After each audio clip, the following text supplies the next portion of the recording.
We are back where we left off. Only this time we have water. For those who didn't watch the last vlog, I was about to make a big batch of lotion and I couldn't because I didn't have any distilled water. I got a really great suggestion that someone left me that if I run out of supplies, I should just write it down, and you are so right. I'm gonna start doing that, but also I need to continue logging everything in Inventora. I've been kind of delayed on doing that because it's so much. Anyone who has worked with an inventory management system knows how much work it is to just fill it out with all of your information, but it's absolutely necessary, I think, in order to run a small business smoothly. Like, look at me forgetting to buy ingredients. A system like that will definitely help you remember because it sends little alerts if your supplies go down lower, or when your supplies go down below an amount that you're comfortable with. So I need to do that. That's on my list of to-dos, which is a really, really long list. Anyways, we were at the point where we were adding distilled water, and oops, I'm gonna add the distilled water directly into my crock pot here, and I'm gonna be heating my water phase. I'm gonna be heating my water phase. Oh my goodness, I think this is my husband. I think this is Kale. Oh, it's Kale. We were talking about what we were going to eat for dinner tonight, and I think I'm gonna make turkey soup because it's another gray, drizzly, damp day, and the thought of turkey soup sounds so good right now. Anyways, back to the lotion making. I'm doubling my recipe, so let me see, do a little bit of calculating here. And I'm gonna be heating my water phase ingredients directly in this crock pot because it holds a lot of product in it, and also because it is able to heat things slowly. Someone suggested a big stainless steel pot to do all of that in. Let me know in the comments if heating lotion ingredients directly in a stainless steel pot is okay. I don't know this, so please let me know if you have any suggestions. I rely on you guys just as much as a few of you rely on me, believe me. So let's start with the water. Yep, I needed over 2,000 grams and this only had 700. Add my other water. I'm also gonna try to fit in a batch of foaming bath base today too, because I need to make sugar scrub for an order. Great, so now that I have my water in here, I can add my glycerin xanthan gum slurry. Let me find a spatula. I know I usually have a neat overhead shot when I'm making stuff, but one of my rules for Vlogmas that I've given to myself is that if I'm gonna do it, I need to just use one camera because that really helps when I edit them afterwards, if I'm only working with one SD card, instead of spending time figuring out which clips go where from which SD card at what time. Okay, so that is the glycerin part. Now I'm going to mix the water and the glycerin and xanthan gum together using one of these, and I'm going to time myself, so I'm going to do this for about 2 minutes or so until everything is cohesive and mixed together.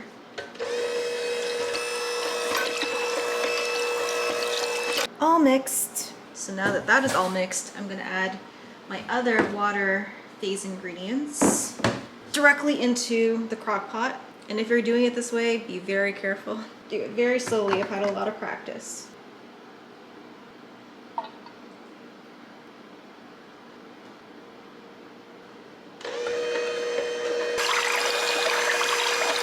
So I have the crock pot going. It's at medium settings, but make sure if you're gonna do this to keep checking because everyone's crock pot is different. And over here I have the weight of everything so that I know when I weigh it again how much water to re-add back into here, because you want to keep everything consistent. And over here is 35 pounds of sweet almond oil. This is the highest amount of sweet almond oil I've ever purchased, and it's from Soaper's Choice. And the first time I got one of these, it's called a Cubtainer. I just tore into it. This is the glycerin that's over there. But now I know to pull out the circle here, and we have the opening of the big bag of oil that's in there, and we have this really cool nozzle thing that will help me easily dispense the oil. Now to find a spot for it is another story. but I'm pretty sure I could make it work.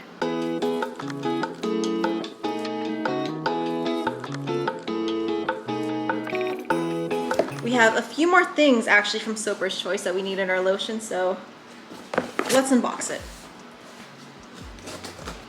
I actually accidentally ordered twice on an order, and Soaper's Choice was really good about refunding me right away and canceling that order.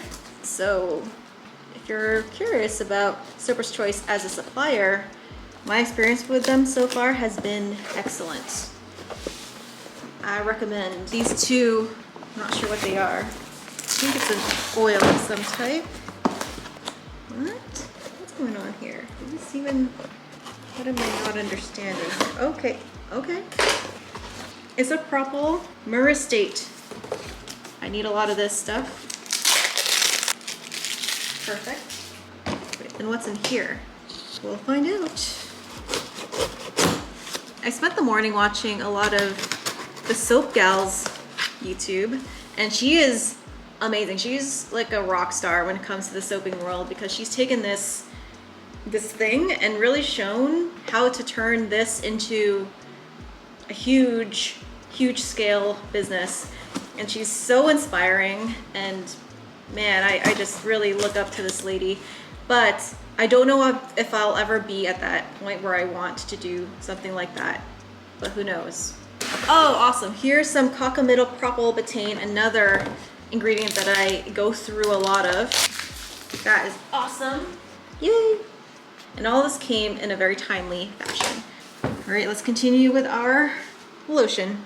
It's just really fascinating to see the equipment that it takes to scale up your soap business. Like if you want to cut 30 bars of soap at once, you need this giant hydraulic press that comes down. You might have seen them in a few of the Dr. Squatch ads that I'm sure have played for you on Facebook or Instagram.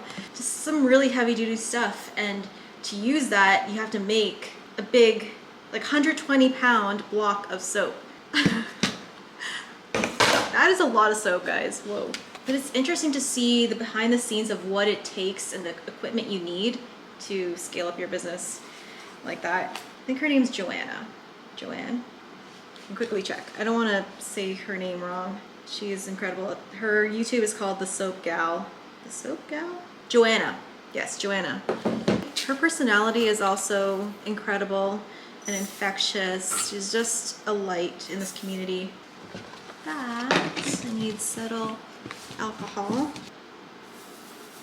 Just adding some shea butter.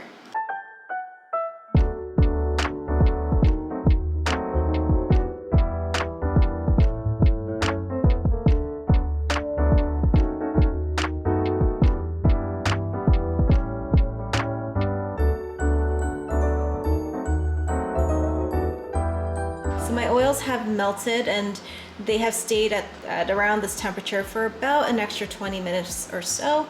And my water is at the right temperature. Now I just have to combine them together. You have to add the water that's evaporated back into here.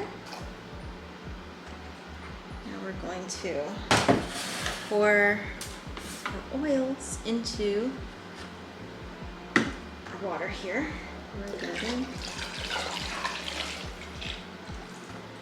We're going to blend everything together using our whisk.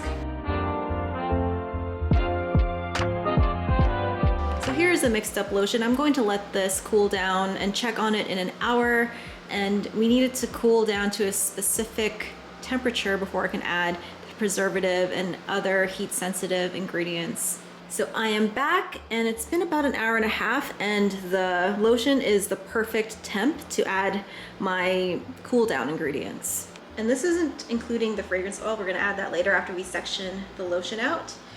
But you're just gonna be adding preservative, the extract that I use in this lotion, and some vitamin E as well. And we're gonna add it right in here so that we don't lose any preservative in the container, in a separate container, and then add it into there. This is gonna get the entire amount.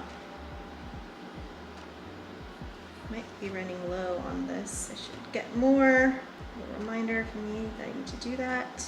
And then my vitamin E which has the consistency of honey. It's very, very thick. You don't need a lot for it to make a big impact. And the reason why I use a hand mixer is because the emulsifier that I'm using, Polywax, it doesn't need a stick blender in order to emulsify water and oil together. It comes together using a hand mixer perfectly fine. And I like the texture that you end up with after it's been hand whipped for a period of time.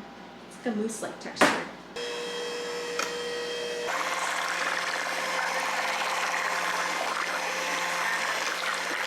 So after mixing it, it actually became quite solid as it cooled down. So what I'm going to do now is split this giant batch of lotion into 4 so that I can create 4 individual scents. See how it's just already thickened up and I can scoop it? That's just magical to me. As I scoop, I'm just going to continue scraping down the sides so that I can really mix everything together. And I am very proud of how this cream turned out. I use it every single day and my skin has never felt softer. So I've split the lotion into 4, and now what I'm going to do is to add my fragrance oil and whip each one, and then we can start piping them into jars. Everything's blended. Now we have to fill up these piping bags with lotion. We're going to start with our High Tide cream. Oh, it smells so good. Get another thorough mix in this bowl to really get all of that fragrance oil combined with the lotion. So I think I finally sourced my Georgian Bay replacement. I can't wait to try making soap with this fragrance oil. We'll see if it turns out. I'm always nervous with brand new fragrance oils, but I mean, I like the smell of this one better than what the Georgian Bay fragrance oil was. So that's promising. But ultimately what will decide whether or not I go forward with this is how it causes my soap to behave, because if it just creates soap on a stick, then that's no good. The reviews on this was good. A lot of people really liked using this for their soaps, and that's where I recommend you guys start when you're shopping for fragrance oils, is find suppliers that have reviews on their website. You want to know if people have used that particular fragrance oil for soap, whether or not it creates soap on a stick when they used it, or whether the fragrance oil sticks around for a long period of time, which is also super important. Looks like this. Set it aside. And my cream is thick enough that I can just chill in this piping bag until I'm ready to pipe with it.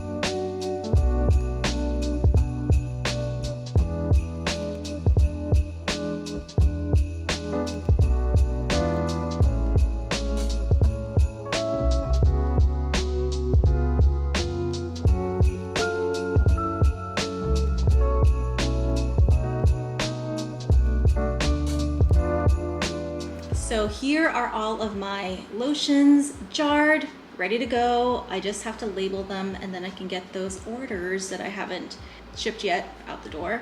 I still have to make foaming bath base, but it's getting late. I need to start making dinner. I'm making a turkey soup tonight from the leftovers of the delicious Thanksgiving dinner that I had at Kale's parents with the smoked turkey. Oh my God, that was so good. And I'm tired.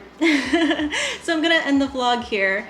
Thank you to everyone who is watching. I see your comments and they just warm my heart. I'm so glad that you guys are watching my videos and are enjoying them.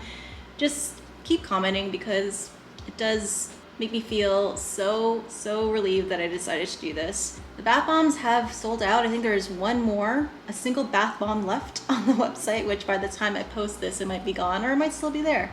who knows? Promise I'll get better at restocking. It's just a crazy time right now, and I'm sorry if you click on that link down below and the thing that you wanted is sold out. I'm working really hard to get everything back up. But if you want to make the thing yourself, like this amazing hemp cream, then I have a link to that. It's on my Patreon down below. There's a full recipe and steps as well as a blog post that walks you through everything that I did and the choices that I made in regards to ingredients and techniques. And speaking of my Patreon, thank you to my patrons, especially my Bubble BFFs. These guys over here, you guys are so amazing and I appreciate each and every one of you. But also, like I mentioned, the people who watch every day, who comment, who like my videos, and not just my videos, my social media. If you want to see my Instagram, that's also linked down below. But that is pretty much it. Thank you so much again for watching, and until the next video, keep smiling and keep being awesome, and I will see you in the next one. Bye guys.